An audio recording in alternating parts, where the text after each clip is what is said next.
M V Govindan നൽകിയ report വിമർശനാത്മകമാണ്. അതിന്മേൽ ചർച്ചകൾ ഇന്നും നാളെയുമോ നടക്കുന്ന സംസ്ഥാന സമിതിയിൽ നടക്കുകയാണ്. എന്തായാലും ഈ കാരണഭൂതൻ വാഴ്ത്തിപ്പാട്ട്, ദൈവസമാനമായ സ്തുതിപ്പാട്ട്, സൂര്യൻ, ചന്ദ്രൻ, ദൈവത്തിൻ്റെ വരദാനം എന്നൊക്കെയുള്ള ഇടതുവിരുദ്ധ പരിപാടികളിൽ നിന്ന് മണ്ണിലേക്ക് ഇറങ്ങുന്നു CPM എന്ന് കരുതാമോ? സഖാവേ പിണറായി, അങ്ങയുടെ ഭരണപരാജയവും ഈ കൊടിയ തോൽവിക്കൊരു കാരണമാണ് എന്ന് പേടിയില്ലാതെ ചൂണ്ടിക്കാണിച്ചു തുടങ്ങി CPM സംസ്ഥാന സമിതി അംഗങ്ങൾ എന്ന് കരുതാൻ സമയമായോ ശ്രീ BN അസ്കർ? ഹാഷ്മി, നിശ്ചയമായി ഇതൊരു തുറന്നു പറച്ചിലുടെ കാലഘട്ടം കൂടിയാണ്. ആ തുറന്നു പറച്ചിലുകളിലാണ് പാർട്ടിയുടെ സംസ്ഥാന സമിതി കഴിഞ്ഞ ദിവസം സംസ്ഥാന സെക്രട്ടേറിയറ്റിലും സംസ്ഥാന സമിതിയിലും കേട്ടുകൊണ്ടേയിരിക്കുന്നത്. അത് അങ്ങ് നാളെ കഴിയുമ്പോൾ പാർട്ടിയുടെ സംസ്ഥാന സെക്രട്ടറി കൃത്യമായി അതിനെ സംബന്ധിച്ച് ഒരു മാധ്യമങ്ങളുമായി സംവാദം ഉണ്ടാകും.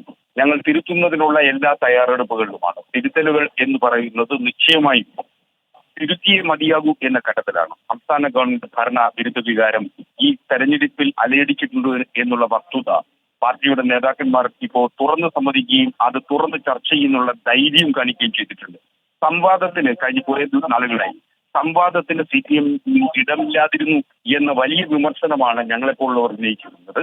ആ സംവാദത്തിന്റെ ഇടം ഇപ്പോൾ സംസ്ഥാന സമിതിയിലും സംസ്ഥാന സെക്രട്ടേറിയറ്റിലും ഉണ്ടായിരിക്കുന്നു എന്നത് അല്ല ഭാസ്കർ, ഇപ്പോഴും മുഖ്യമന്ത്രി പിണറായി വിജയനാണ്. അപ്പോൾ എന്താണ്, ലോക്സഭയിലേക്ക് പോകുന്ന മന്ത്രി രാധാകൃഷ്ണന്റെ വകുപ്പുകൾ കൊടുക്കുന്നത് മുഖ്യമന്ത്രിക്ക് തന്നെയാണ്. ഇപ്പോഴും പാർട്ടി സംവിധാനത്തെ നയിക്കുന്നത് മുഖ്യമന്ത്രി തന്നെയാണെന്നാണ് പാർട്ടിക്കുള്ളിലെ തന്നെ ഉണ്ടാകുന്ന സ്വയം വിമർശനം. ആ മുഖ്യമന്ത്രി പറയുന്ന, സഭയ്ക്കുള്ളിൽ പറയുന്നത് എന്താണ്? ഇത് മോദി വിരുദ്ധ വോട്ട് മാത്രമാണ്. ആ മോദി വിരുദ്ധ വോട്ടിന്റെ ഗുണം UDF കിട്ടിയെന്ന് മാത്രമാണ്.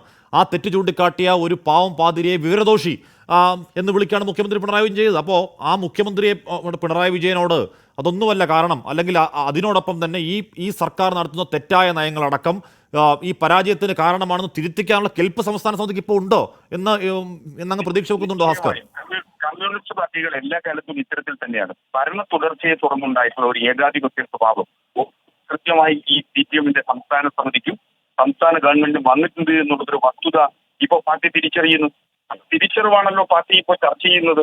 നിങ്ങൾ നടാടെയാണ് ഇത്തരത്തിൽ പുറത്ത് CPMന്റെ നേതാക്കളുടെ പുറത്ത് സംസാരിക്കുന്നതും CPM സംസ്ഥാന സമിതിയിൽ സംസാരിക്കുന്നതും അപ്പോൾ തന്നെ മാധ്യമങ്ങൾക്ക് ലഭിക്കുന്ന സാഹചര്യം ഉണ്ടായിരുന്നത്.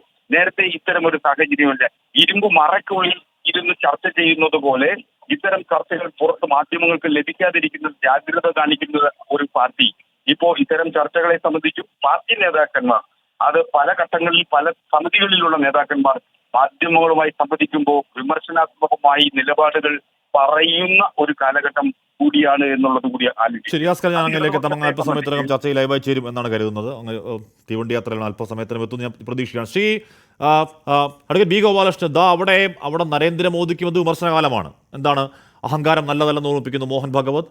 രാമഭക്തർ അഹങ്കാരികളായതിൻ്റെ ശിക്ഷയാണ് 240 ഒതുക്കിയതെന്ന് പറയുന്നു മറ്റൊരു RSS നേതാവ്. ഹ്യൂമിലിറ്റി ആൻഡ് സിവിലിറ്റി എന്ന് പറഞ്ഞാൽ വിനയവും പൗരധർമ്മവും തിരികെ കൊണ്ടുവരാൻ സഹായകരമാകട്ടെ കൊയലേഷൻ ഭരണം എന്ന പ്രതീക്ഷ പ്രകടിപ്പിക്കുന്നു രാം മാധവ്. തോൽവിയോളം പോകുന്ന നിറംകെട്ട വിജയത്തിൽ BJP കണക്കിന് പ്രഹരിക്കുന്നു ഓർഗനൈസറുടെ ലേഖനം. അപ്പോൾ ഈ അധികാരത്തിന്റെ കുത്തക പിടിക്കുന്നവർക്കൊക്കെ ഒരു മോശകാലമാണെന്ന് തോന്നുന്നു ശ്രീ B ഗോപാലകൃഷ്ണൻ. BJPക്ക് എന്തായാലും മോശക്കാലമൊന്നുമില്ല. BJPയെ സംബന്ധിച്ചിടത്തോളം BJP ഒന്നുമില്ലാത്ത സ്ഥലത്തുനിന്ന് ഉയർന്നു വന്ന ഫീനിക്സ് പക്ഷിയെ പോലെയാണ്. ഞങ്ങൾക്ക് തെറ്റ് പറ്റിയിട്ടുണ്ടെങ്കിൽ ഞങ്ങൾ ആ തെറ്റ് തിരുത്തും. തെറ്റ് പറ്റിയിട്ടുണ്ടല്ലോ ഇതിനു മുമ്പ്. ആ തെറ്റുകൾ തിരുത്തിയിട്ടാണല്ലോ ഞങ്ങൾ ഇവിടം വരെ എത്തിയത്.